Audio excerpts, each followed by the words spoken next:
ତ ଏବେ ହେଉଛି ସନ୍ଧ୍ୟା ସାତଟା ଆଉ ଆମେମାନେ ସମସ୍ତେ ବାହାରିଲୁଣୁ। ଆଜି ହେଉଛି ଦଶହରା ଆଉ ଲାଷ୍ଟ ଡେ। ତ ଆଜି ହେଉଛି ଲାଷ୍ଟ ଡେ ଦେବୀ ଦର୍ଶନ କରିବାକୁ। ତ ଆମେ ମାନେ ଚାଲି ଚାଲି ଯାଉଛୁ। ଆମ ଘର ପାଖରେ ପୁରା ଦେବୀ ମଣ୍ଡପ। ତ ଆମେ ସମସ୍ତେ ଆମେ 3 ଜଣ ଚାଲି ଚାଲିକି ଯାଉଛୁ। ଜଷ୍ଟ 1 କିଲୋମିଟର ପାଖାପାଖି ହେବ। ତ ଘର ପାଖରେ ପୁରା। ତ ଆମେ ପାଖାପାଖି ପହଞ୍ଚି ଗଲୁଣୁ।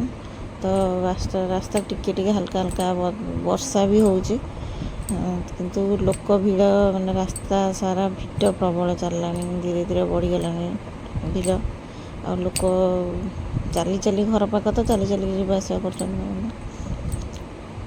ଏଇଟା ହେଉଛି ଝାରପଡ଼ା ଦୁର୍ଗା ପୂଜା।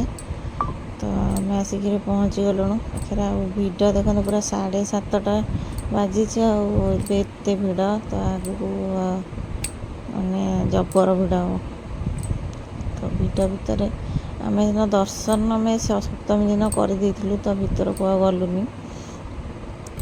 ତ ଦୂରରୁ ଦର୍ଶନ କଲୁ, କାହିଁକିନା ଆମେ ଭଲସେ ମାଆଙ୍କୁ ଆମେ ସପ୍ତମୀ ଦିନ ଦର୍ଶନ କରି ଦୀପ ଲଗାଇ ଦେଇଥିଲୁ। ଆଉ ଆଜି ଆମେ ଭିତରକୁ ଗଲୁନି ଦର୍ଶନ ପାଇଁ, ବାହାରେ ଠିଆ ହେଇ ଦର୍ଶନ କରିଦେଲୁ। କାହିଁକିନା ଭିତରକୁ ଯିବା ପାଇଁ ବହୁତ ଭିଡ଼।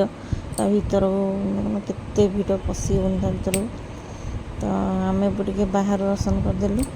ଆଉ ତାପରେ ଆମେ ଟିକେ ଖିଆପିଆ କଲୁ। ତ ଫାଷ୍ଟ ମୁଁ ଟିକେ ସୋଢ଼ା ପିଇଦେଲି, ଗ୍ୟାସ୍ ହେଇଯାଇଥିଲା।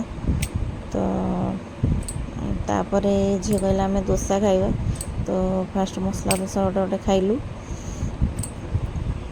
ତାପରେ ପୁଣି ଖାଇଲୁ କର୍ଣ୍ଣ ଚାଟ୍ର ପୁଣି ଦେଖାହେଉଥିଲା, ପୁରା କଲରଫୁଲ୍ ଦେଖାହେଉଥିଲା। ତ କର୍ଣ୍ଣ ଚାଟ୍ ଖାଇଲୁ, ଆଉ ପନିର ଷ୍ଟିକ୍ ଆଉ ମସରୁମ୍ ଷ୍ଟିକ୍। ଆଉ ଗୁପଚୁପ୍ ବିନା ତ ମେଳା ବି ଅଧୁରା। ତ ଗୁପଚୁପ୍ ଖାଇଲୁ, ଆଉ ଟିକେ ବୁଲାବୁଲି କଲୁ। ତା ଭିତରେ ବର୍ଷା ବି ହେଇକି ଗଲା। ତାପରେ ଘରକୁ ଫେରି ଆସିଲୁ।